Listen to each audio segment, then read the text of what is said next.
So Trump is still thinking about sending the National Guard into some of these blue cities in blue states. And I got to be honest with you, I'm 100% against that. I do not think Trump should do that, simply because they get what they vote for. And I'm sorry. And I hate to sound so callous, but if this is what you want, then let it burn. Let it burn. It's just like over in Boston. Right now, the Bostonians have a chance to get rid of Michelle Wu right now. And they won't do it. They absolutely will not do it. They will let crime run rampant, then complain about the crime and do nothing to fix the crime problem. And Michelle Wu, one of the worst mayors in the world, is insisting that she does not want Trump in there with the National Guard, and she wants to remain a sanctuary city and just let the people that keep coming into the sanctuary city keep killing off the people of Boston. You know what? And I don't feel bad for them, because this is what they vote for. And like I said, they have a chance right now to change it. They can change it right now because they got a mayoral race going on right now. They can get rid of Wu, put in a Republican, and solve the problems, but they won't. They will vote Wu back into office. And it's just like in Chicago. How in the world do you go from Lori Lightfoot to somebody worse? How does that even happen? But somehow Chicago pulled that off. And of course, they got big boy Pritzker over there, JB Back Ribs, who's insisting Trump does not come in there to clean up the disaster that is Chicago. Meanwhile, he takes a video of himself walking through a park in the safest part of Chicago, walking at the waterfront, acting like an idiot. Well, these people look like they're all safe here. They look like they're having a good time, enjoying the day. All right, JB, go do that in the south side of Chicago, and let's see if that video even makes it to air, because chances are you won't make it out of the south side of Chicago. And while he's insisting that his city is safe, and he demands that Trump does not come in there, over Labor Day weekend, let's just look at a couple stats here. Over Labor Day weekend, 58 people shot in Chicago, 8 killed, okay? Over Labor Day weekend, right after he insisted on how safe his city was. Let's see here. Over Memorial Day weekend, 22 people shot, 2 killed. Yeah, doing a great job. Over July 4th, 55 people shot, 6 killed. But the city's safe. Crime's going down. That's what the Democrats are telling us. Crime's going down. Well, where's it going down at? Because from what we can see, it's not going down in your blue cities. It's not going down there at all. And see, and this is what happens when the liberals take control of a city.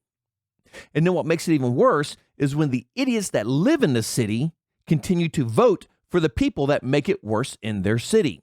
Case in point, Nashville, Tennessee, 2 hours from me. All right?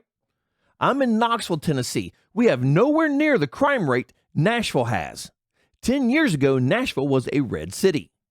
Well, what happened is when the liberals wrecked their blue cities with their bad voting habits, they started flooding into the cities into the south. And they started pouring into Nashville, which is an absolutely beautiful place. Tennessee is a beautiful state. And I got to be honest, I don't want the liberals here. I don't want any of them here.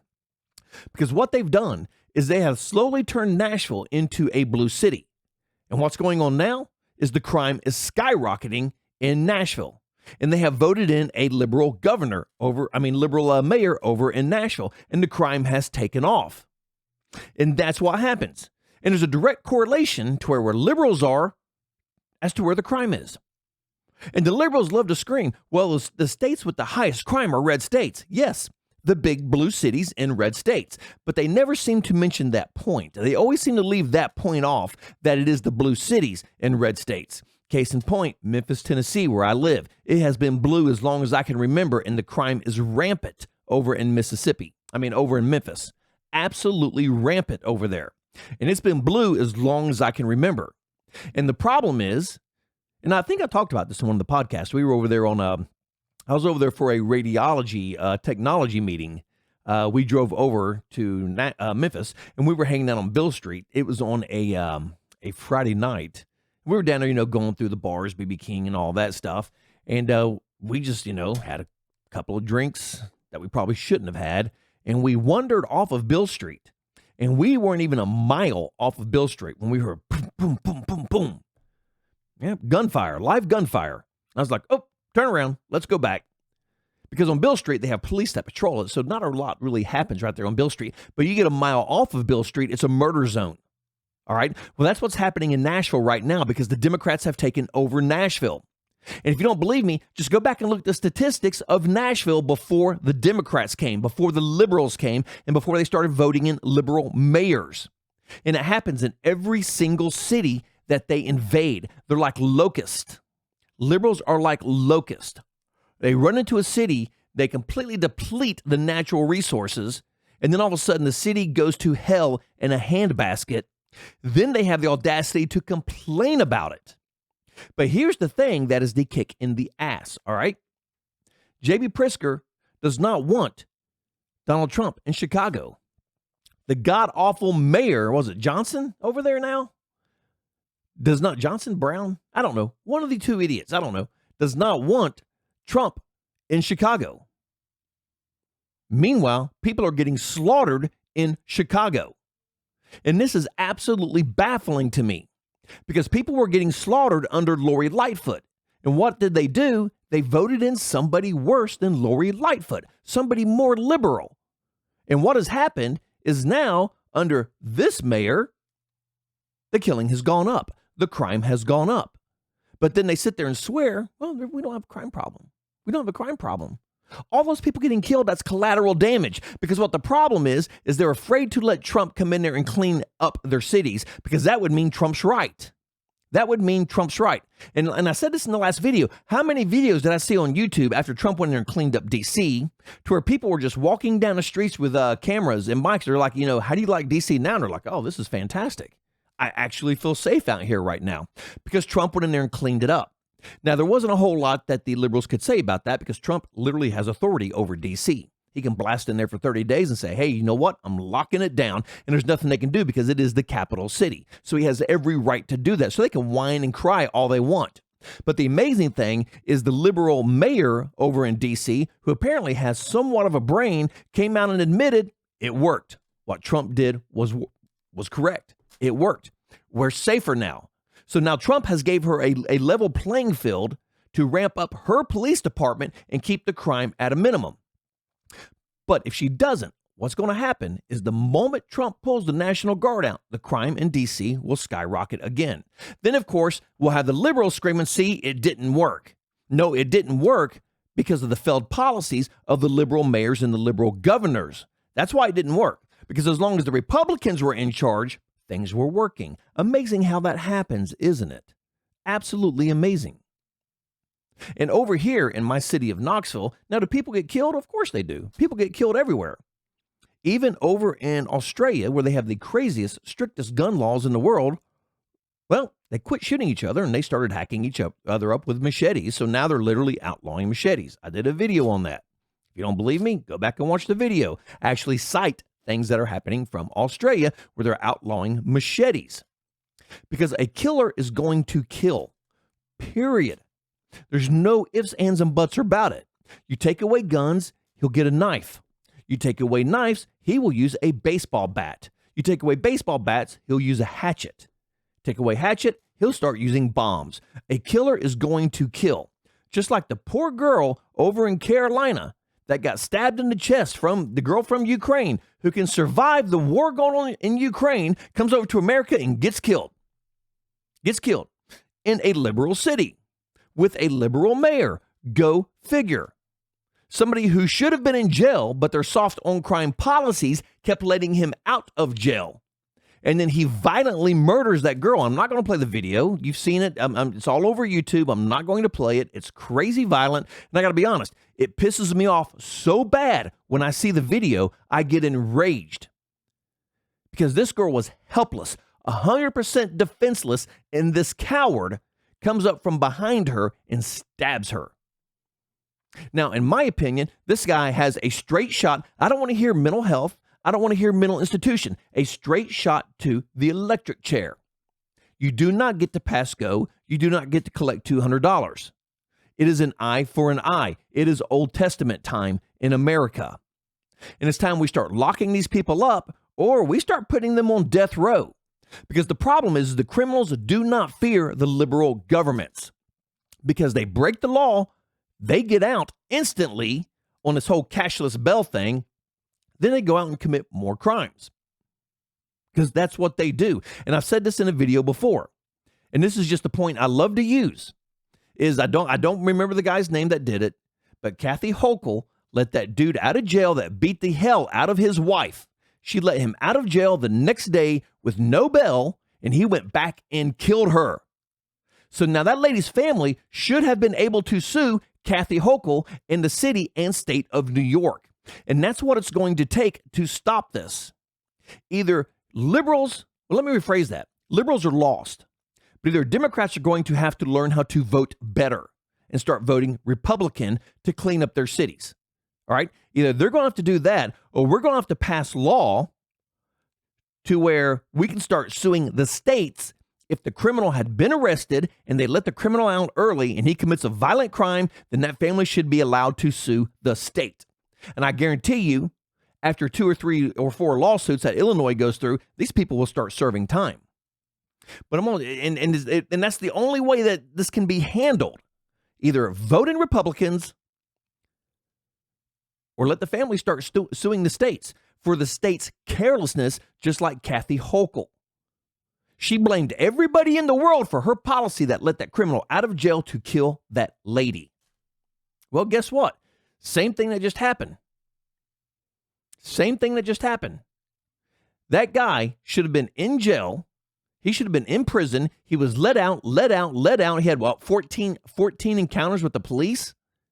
He was serving a prison sentence, and they let him out 5 years early.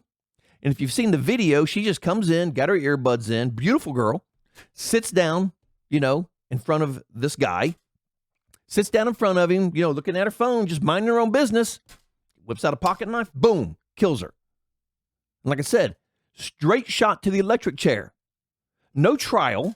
No due process. We don't need due process here. And I don't want to hear, well, he's mentally unstable. Well, he can be mentally unstable in the electric chair because this has to stop. Enough is enough. And it's to the point now to where I don't even want to go to a blue city. I used to go to New York yearly. I don't go to New York anymore because I cannot carry my weapon because I may get on the subway up there and some asshole might throw fire on me and set me on fire because that happens in New York. Oh, that doesn't happen in New York. Really? Just read the news. I'm sure as hell not going back to Chicago. I've been to Chicago a few times. The waterfront, beautiful in Chicago. The city is beautiful in Chicago. Chicago is a murder zone. It is a killbox. Chicago has become a killbox. And the liberals in Chicago do nothing about it. So all that tells me is that Pritzker is more worried about saving the criminals and the illegal aliens than he is about saving the people of Chicago, the people of Illinois.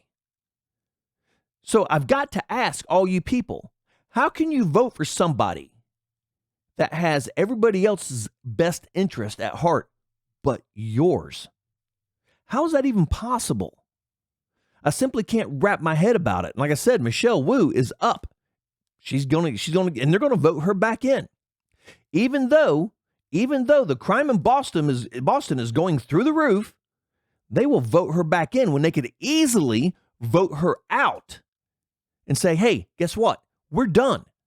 Either you change things or you're going away. I don't understand why that is such a hard concept. Because I'm going to tell you right now, when we band together, we have all the power in the world.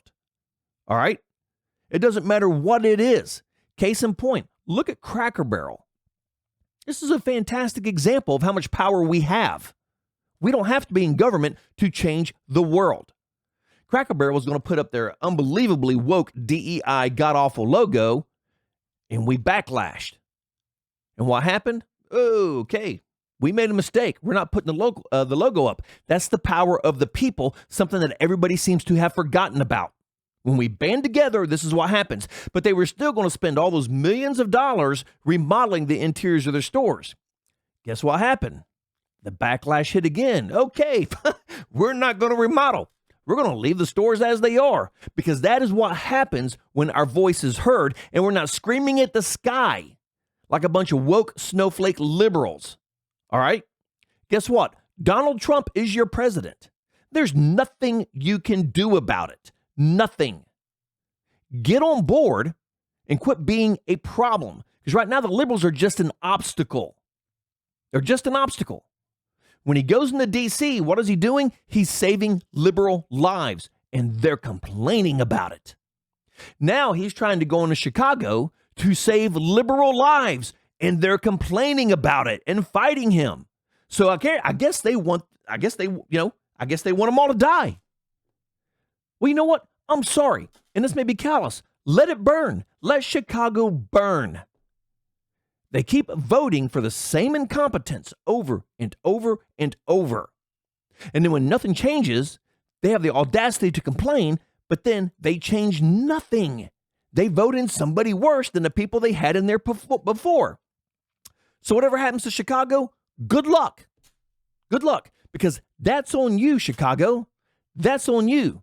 Learn to vote better. Because I got to tell you, the only reason I'm making this video is because I'm sick and tired of every time I read the news. Every time I have some idiot liberal mayor or some idiot liberal governor fighting Trump on all fronts. I'm not afraid of Trump. Trump will bury you. Trump has the power to bury you. You can play big boy there, JB Backribs. Play big boy all you want. At the end of the day, Trump will bury you. Okay? Federal versus state, you lose every single time. And if Trump wants to rush the National Guard in there to save American lives, he's going to do it. And there's nothing you can do about it. So why don't you get on board?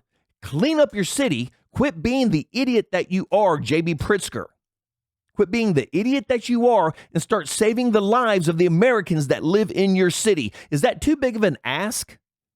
Because it seems like it's too big of an ask. Because like I said, all I see to you politicians out there is that all these people are collateral damage to push your political agenda, to push your message. Trump could come in there and stop the killing in one day in Chicago, and you will not let him do it. So what does that say to the Chicagoans? You're expendable. That's exactly what it says. The people in Chicago are expendable, and they live in a killbox, and they're god-awful, lazy, liberal, sick ideology politicians are going to do nothing about it but let them die.